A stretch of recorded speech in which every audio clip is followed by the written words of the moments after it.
You are 13. Your wedding ring is still too large for your fingers. And your father, the Pope, is blessing your marriage.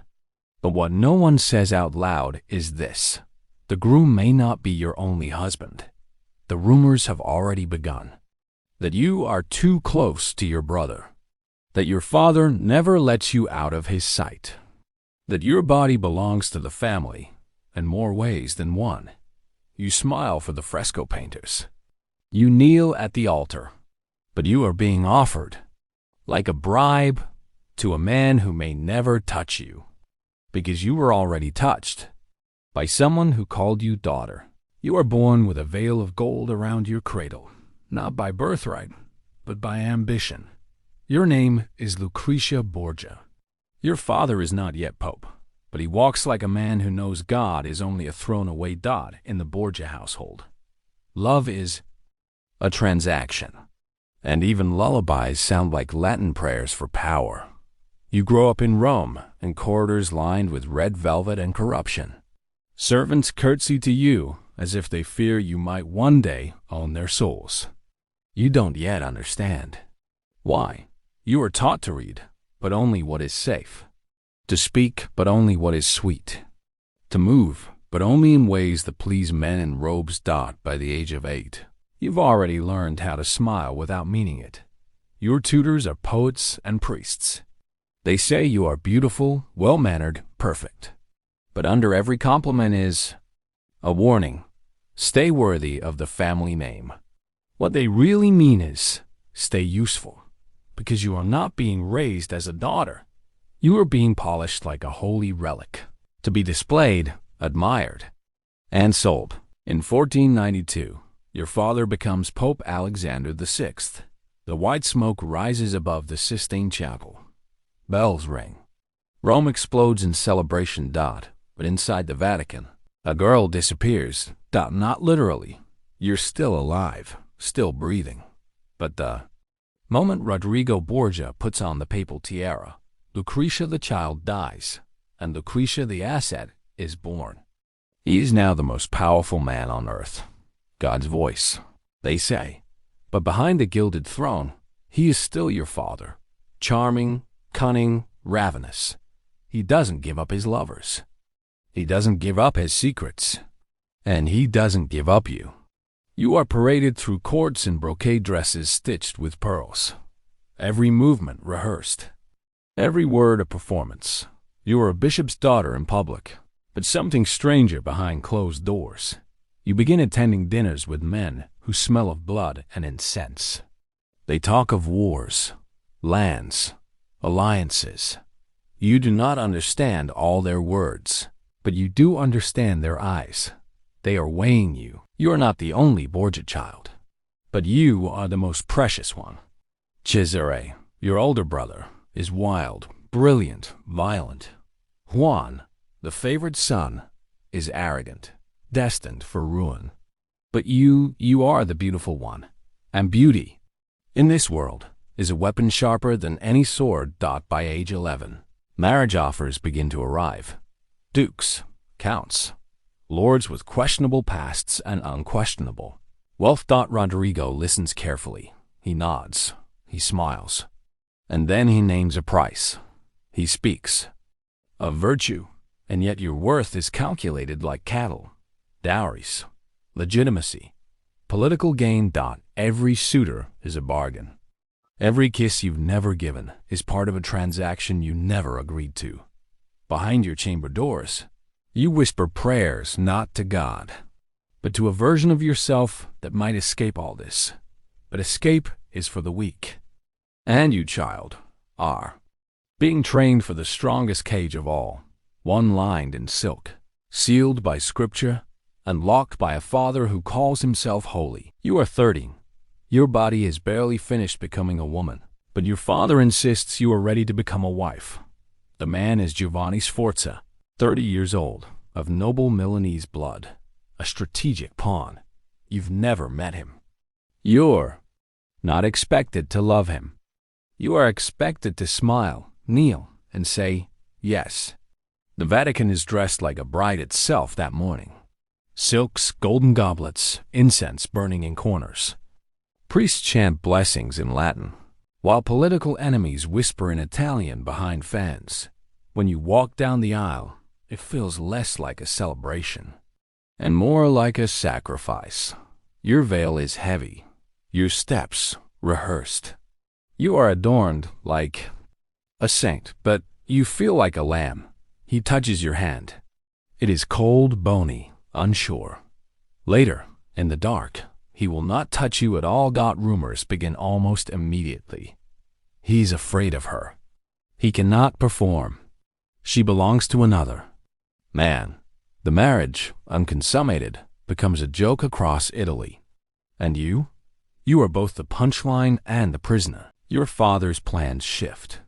The alliance with the Sforza family no longer benefits him. And so, like any clever merchant, he decides to return the merchandise. But in this world, a woman cannot simply be unmarried. To annul the marriage, the Vatican must claim it was never real. And to make it unreal, they make you unclean. The Pope's men declare Giovanni impotent, humiliated across Europe. Giovanni fights back with poison in his mouth. He accuses the Pope of incest. He accuses you of lying, of scheming, of sleeping with your brother Cesare. The word whore slithers into the air around your name. And yet, you are ordered to stay silent. No defense, no tears, no truth. You learn something that night that you will never forget. In Rome, purity is not about what you are. It is about who owns the story. Your body becomes a battlefield between gossip, politics, and legacy. You were a virgin bride. Now you are a corrupted myth. And still, you are only 14. The annulment is granted. Giovanni fades into disgrace. You return to your father's palace, intact in body, but shattered in reputation. Rome is a city of whispers. Everywhere you walk, someone looks a second too long.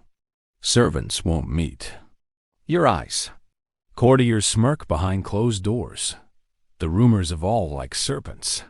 They say your brother Cesare watches you too closely, that you share secret rooms, private gardens, midnight confessions with no rosary. They say your father keeps you too near, that his blessings linger too long, that you are not a daughter, but a mistress behind holy walls. No one dares accuse the Pope directly. But they don't have to. Their silence is filled with meaning. And you? You become a ghost inside your own name. To survive, you learn to smile wider, to bow deeper, to become what they already believe. You master the art of becoming untouchable. By being untouchable, but something inside you begins to change. This time, you were betrayed. But next time, you will learn how to betray back. Cesare Borgia walks into a room like it already belongs to him. He is your older brother.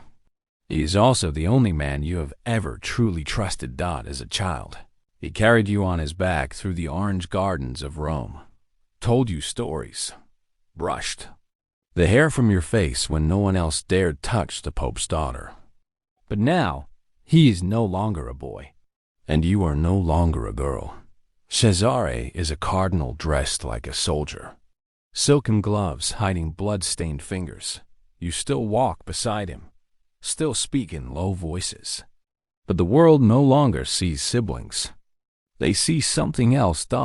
They see the way he leans too close when you speak, the way his hand lingers too long on your waist, the way no suitor leaves alive unless Cesare allows it. The gossip, once whispered, now screams in alleys and palaces alike. Lucretia lies with her brother. Cesare kills for her because he owns her. Whether it's true no longer matters. In Rome, perception is power.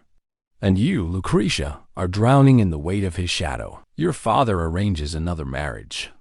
Alfonso of Aragon, young, handsome, gentle.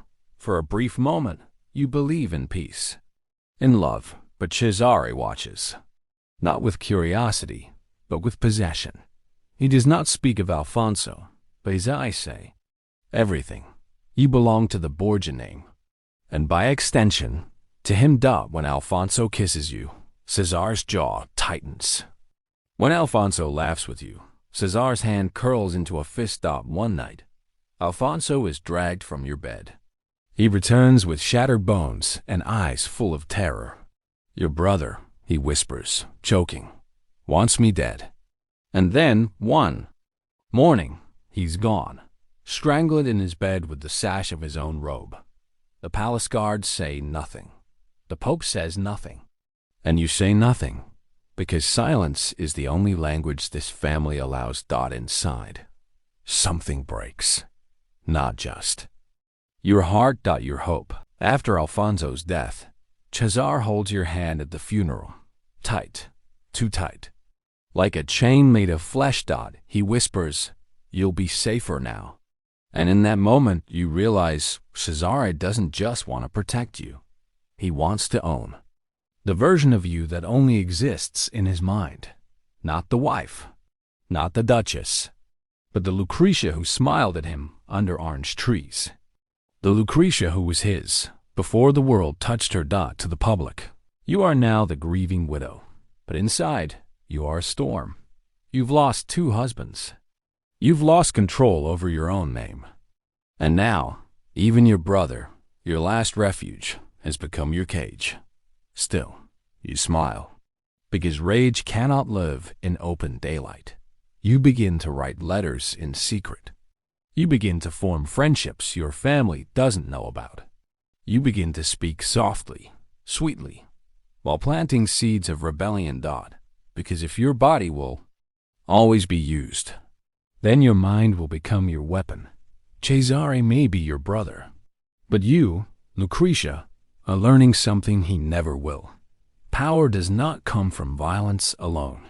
Sometimes it blooms in the quiet, like poison in a cup of wine. During the long months of your annulment, the palace becomes quieter, not with peace, but with secrecy.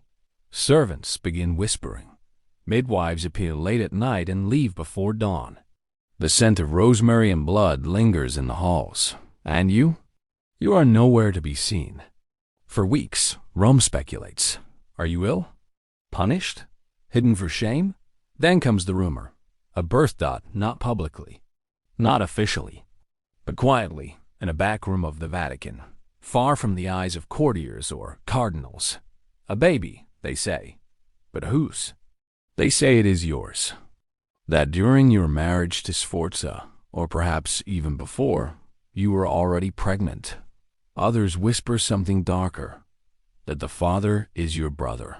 Or, worse, the Pope himself. And because no truth is ever given, all stories become true. The Vatican eventually responds, not with clarity, but with contradiction. 2 official letters surface. One states that the child, a boy, is the Pope's son, born from an unnamed Roman mistress. Another claims he is Caesar's son, born from a secret affair. But a third story leaks, one never put in ink, only passed mouth to mouth. The child is Lucretia's, conceived behind sacred walls, a son born from sin, hidden in gold. The boy is named Giovanni, but no one can say whose blood he truly carries. He lives in luxury, raised in noble houses, but not a single man steps forward to claim him fully. And you never speak his name, because to say it aloud would be to tear open a wound. Rome refuses to look at Dot, so you sew your mouth shut with ritual, pearls, and silence, because in the world you live in, a truth spoken is far more dangerous than a lie protected. At night, you hear him in dreams or memories. It doesn't matter anymore. A baby crying, a tiny fist curled around your finger, a soft breath against your chest. You were 15, barely old enough to understand your own body, and yet expected to carry its consequences in silence. You held him. You loved him. And then he was taken away, not because you were cruel, but because the world demanded you be clean, and nothing, not love, not blood, not motherhood, could be allowed to dirty the myth of the Pope's golden daughter. You walk through Vatican halls now, surrounded by men who preach about virtue. They praise your modesty. They call you a symbol of divine obedience. They do not know, or pretend not to, that behind your eyes lives a mother's grief. A ghost with tiny fingers. A cradle that was never named. Years from now, you will see Giovanni again. He will grow up believing he is someone else's son. And when he looks at you, he will not know why your smile trembles. But in your chest, you will still feel it. A life that began in shadow. A child born from sin and stolen by silence. And from that silence, you begin to rise, because if the world will not let you be a mother, a wife, a saint, then you will become something else. A woman made of secrets and steel. You are 17. Your first marriage is annulled. Your second husband is murdered. The child no one dares name is gone. And now, your father, Pope Alexander VI, announces another wedding. This time, it is to Alfonso of Aragon, a prince of Naples. He is young, handsome, perhaps, even kind, but that doesn't matter. What matters is that your marriage strengthens the papal alliance with Naples. What matters is that you walk into the ceremony smiling like a girl and leave. It owned like a territory. Alfonso kisses you gently. You try to believe it means something, but your father and brother stand in the background, like sculptors admiring their newest masterpiece. You are not a wife. You are a message sent in silk and gold. Alfonso begins to love you. Or at least, he tries. He brings you gifts, touches you tenderly, calls you Mia Stella, my star. But your brother Cesare watches, always and in Cesar's eyes. Affection looks like a threat. When Alfonso questions the Pope's politics, he disappears for a day, then returns, bruised and silent. When he tries to leave Rome, he is dragged back. And one morning, after your father's newest alliance with France makes Naples disposable, Alfonso is found with a blade in his side. He survives. For a moment, you hope. But a week later, he is strangled in his sickbed, the same bed where he once kissed your forehead and promised you peace. The guards say nothing. The Pope sighs, and Cesare brings you flowers. You don't cry at the funeral, not because you're strong, but because tears are for women who believe they have the right to feel anything. You wear mourning like armor. Because now you understand. Every man in your life dies, and every death makes you more valuable. You are married again, this time to Alfonso d'Este, Duke of Ferrara. The court is colder here, sharper. They do not want a Borgia among them. They call you the Pope's whore behind closed doors, but you play your role with perfect grace. You host balls, patronize poets, compose music, bear children. You become everything they feared, and more. In Ferrara, you learn a new kind of survival. Not by rebellion, not by love, but by performance so perfect, it becomes a kind of revenge. They expect the seductress. You give them a saint. They expect poison. You serve them poetry. They expect weakness. You show them a woman who never breaks, only bends. But inside, something is shifting. A crack behind your eyes. A pressure beneath your breath. You've learned to wear your chains like jewels, your silences like veils. But at night, you dream of rooms with no doors. Of a stage where the audience never blinks. Of a life where your only freedom is how beautifully you can deliver your lines. And yet, you are still standing. Which, in this world, is more dangerous than anything else. Because a woman who survives everything, can no longer be controlled. The Vatican bells toll, not for mass, not for marriage, but for death. Pope Alexander VI, your father, the man who ruled like a god, is dying. Some say it's poison. Others say the devil came to collect what was owed. He writhes in agony, skin blackened, tongue swollen. He dies choking on his own ambition. Rome doesn't weep. It cleanses. The Borgia name, once sacred and feared, becomes a stench they try to scrub out of history. And your brother Shazar, your protector, your tormentor, falls with him, stripped of titles, hunted, broken. He dies bleeding in a foreign land, stabbed in a muddy ambush, alone. No prayers, no frescoes. Just silence. And suddenly, for the first time, you are alone in a way you've never been before. The men who used you, guarded you, crushed you, are gone. And you are still. Here, in Ferrara, the Borgia name is whispered, if at all. But you remain, not as a scandal, but as a duchess, a patron, a mother. You build libraries, support artists, compose letters that charm kings and cardinals alike. Your salons become the envy of northern Italy. Poets write verses in your honor, carefully avoiding your past. And yet, it follows you. You walk among noble women who smile with their lips but recoil from your bloodline. They cannot forget the rumors, the marriages, the deaths, the child without a father. And sometimes, when you walk through your chambers, you still feel it. The eyes, the weight, the shadow of a man who once called himself Holy Father and treated you like a chess piece carved from ivory in shame. But you never speak of him again. Not in prayer, not in anger, not even in dreams, because the only thing stronger than memory is willful forgetting. You die young. 30-9. Your body breaks after a difficult childbirth. The 7th. The physicians whisper of infection, fever, blood loss. God's will, that deep inside, you've been dying slowly for years. Each lie, each silence, each funeral. Still, you leave behind more than the world expected. Children who love you. Art that bears your name. A city that thrived under your patronage. But when the history books remember you, they do not call you builder or duchess or mother.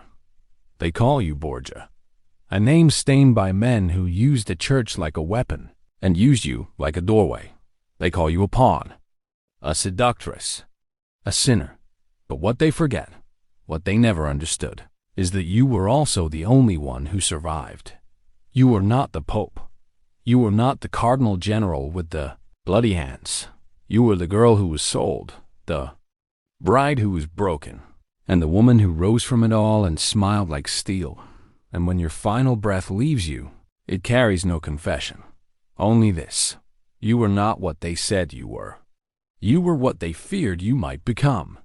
Asterisk. You were 13, remember? Your wedding ring too big. Your smile too perfect. And your father, the Pope, blessing a future you never asked for. Back then, you thought silence was survival.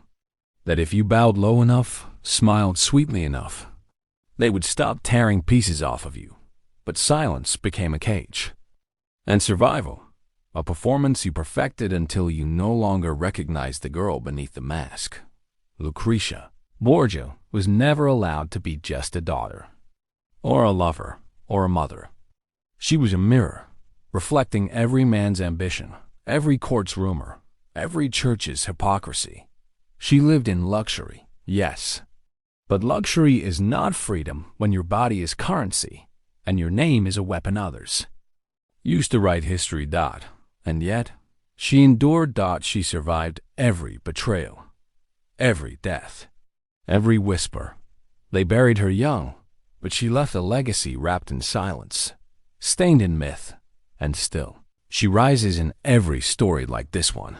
Because when history forgets the truth, we must remember it louder. If Lucretia's story made you pause, if it made you question the way history treats women, power, and survival, then don't let this be where it ends. Subscribe for more forgotten voices. Comment what you believe the truth was, and what it cost her. Share this story so she's not just remembered as a rumor, but as a woman who endured the unendurable. And ask yourself, how many other Lucretias were rewritten by the very hands that claimed to protect them? History may whisper, but we don't have to.